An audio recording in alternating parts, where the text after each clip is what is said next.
Bienvenue à toutes et à tous dans cette toute nouvelle vidéo d'Oval News. Ce week-end, retour de la Champions Cup et on va parler des matchs qui attendent nos équipes françaises. Alors je vais vous donner mes pronostics, on fera un petit détour en fin de vidéo par la Challenge Cup. Et avant de lancer cette vidéo, je vous invite à vous abonner sur Instagram, sur TikTok, sur YouTube ou encore sur Twitter si ce n'est pas déjà fait. À Oval News, on suit le rugby toute l'année. Donc petit rappel en Champions Cup, on a 4 poules de 6 équipes. Chaque équipe dispute 4 matchs par poule, ne défiant pas d'équipe de son même pays. Par exemple, Toulouse et Bordeaux sont dans la même poule, ils ne peuvent pas se rencontrer. Et à la fin de ces 4 matchs, on prend le classement, on prend les 4 premiers de chaque poule, donc qui se qualifient. Le 5e est reversé en Challenge Cup.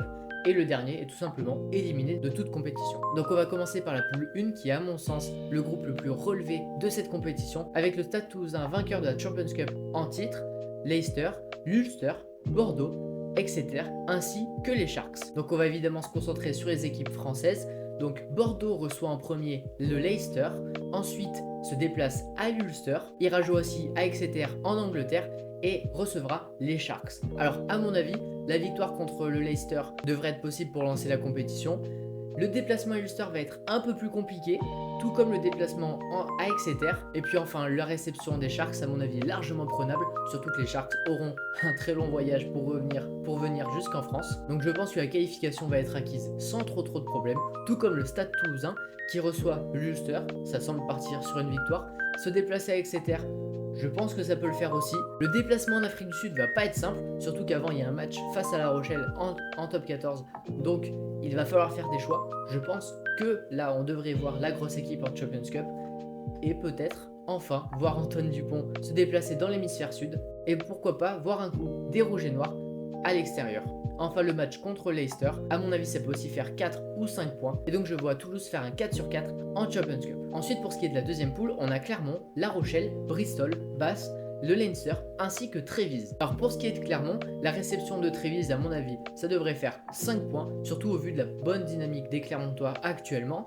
Le déplacement au Leinster va être très compliqué, je ne suis pas sûr que les Auvergnats ramènent des points. À Bath ça peut peut-être être le bon coup à faire. Et enfin la réception de Bristol devrait également permettre aux Clermontois de se qualifier eux aussi sans trop de difficultés, notamment les 2 matchs à domicile devraient le faire. Même on a vu l'année dernière que le Racing avait gagné un seul match et s'était qualifié, donc à mon avis ça peut le faire aussi. Du côté de La Rochelle, le déplacement à Bath pourrait faire très mal ce week-end, surtout que la dynamique n'est pas très bonne. Alors peut-être l'occasion de lancer 2 jeunes joueurs, de reposer les cadres et le week-end d'après pour la réception de Bristol mettre les hommes forts, surtout qu'après en janvier pour le 3e match de cette Champions Cup il y a la réception du Leinster et ça c'est pas vraiment un cadeau, donc ça va être très compliqué. Mais je pense que les hommes de Ronan O'Gara peuvent refaire un bon coup face au Leinster qui savent se transcender pour cette compétition, et le déplacement à Benetton devrait être récompensé aussi par au moins un bonus défensif. Alors à mon avis la qualification devrait aussi être largement faisable pour les 2 équipes françaises, alors que dans la poule de Castres ça va être très compliqué. Donc dans cette poule on a Castres, le Stade français, les Saracens, Northampton, le Munster, ainsi que les Bulls de Pretoria en Afrique du Sud. Pas non plus des cadeaux. Alors le déplacement de Castres à Northampton va être très compliqué, tout comme la réception du Munster. Je suis pas sûr que les coéquipiers de Mathieu Babillot jouent cette compétition à fond. Peut-être qu'on va faire tourner un petit peu en vue du top 14. Et en début d'année, il y a également la réception des Bulls qui va faire très mal avant un dernier déplacement aux Saracens. J'espère me tromper, mais je vois une compétition très compliquée pour les coéquipiers de Jérémy Fernandez. Pour ce qui est du Stade français, se déplacer au Munster ne va pas être simple le week-end prochain, mais ces derniers week-ends on a vu des signes plutôt positifs, donc j'ai envie de mettre une petite pièce sur les Parisiens, peut-être pas à la victoire, mais au moins un bonus défensif qui serait déjà une très belle récompense à l'extérieur. Ensuite la réception des Saracens pourrait faire très mal, mais j'ai envie d'être optimiste également, tout comme pour la réception de Northampton.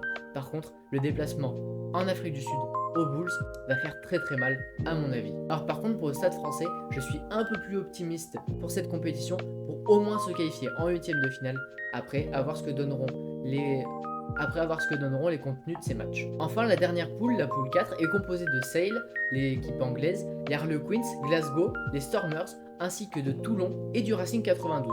Déjà le début de compétition va être très compliqué pour le RCT qui se déplace en Afrique du Sud aux Stormers. Là je pense que ça va être très difficile de vouloir ramener des points, surtout que Pierre Mignoni n'a pas l'air très enchanté de ce déplacement dans l'hémisphère sud. Par contre la réception de Glasgow me semble plus qu'abordable, tout comme celle des Harlequins, avant de se déplacer pour le dernier match à Sale en Angleterre. Alors je pense que pour Toulon ça devrait passer, hormis le premier match qui va être plus que très compliqué. Du côté du Racing 92, la réception d'Harlequin sera l'occasion de se relancer après des matchs très compliqués sur ces dernières semaines. Le déplacement à Sale ne va pas être simple et je vois même pas les Franciliens ramener un seul point. À Glasgow ça pourrait peut-être le faire, alors que la réception des Stormers sera également loin d'être simple. Alors comme pour la saison dernière, je ne vois qu'un seul match remporté par les Franciliens en Champions Cup. Est-ce que cette saison ça suffira pour se qualifier en phase finale? On le verra bien.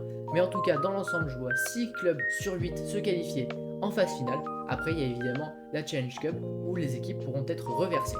D'ailleurs, j'attends vos avis en commentaire pour me dire ce que vous pensez de mes pronostics ou même me donner les votes. Pour terminer en évoquant la Challenge Cup, il y a donc 3 poules et dans la poule 1, l'USAP se retrouve avec Lyon, Cardiff, le Connacht, les Cheetahs d'Afrique du Sud ainsi que Parme, l'équipe italienne. Là je pense que Lyon peut se qualifier. Alors là on le rappelle qu'il n'y a que les 4 premiers qui sont qualifiés, le 5e et le 6e sont directement éliminés. Là je pense que Lyon devrait se qualifier sans trop de difficultés, alors que Perpignan va très certainement faire tourner lors de ces matchs de Challenge Cup. Pour ce qui est de la poule de Montpellier, il y a Pau aussi dans ce groupe, ainsi que Newcastle, les Ospreys, les Dragons gallois et les Lions d'Afrique du Sud. Là je pense que Montpellier devrait réussir à se qualifier sans trop de difficultés non plus, alors que les Palois devraient aussi faire tourner en vue du maintien. Et puis enfin, Bayonne et Vannes, donc Vannes qui découvre cette nouvelle compétition. On retrouve Gloucester, Édimbourg, les Scarlets ainsi que les Black Lions. Alors pour Bayonne, ça devrait passer sans trop de problèmes pour se qualifier, notamment avec les matchs face aux Scarlets et les Black Lions, même s'il ne faut évidemment sous-estimer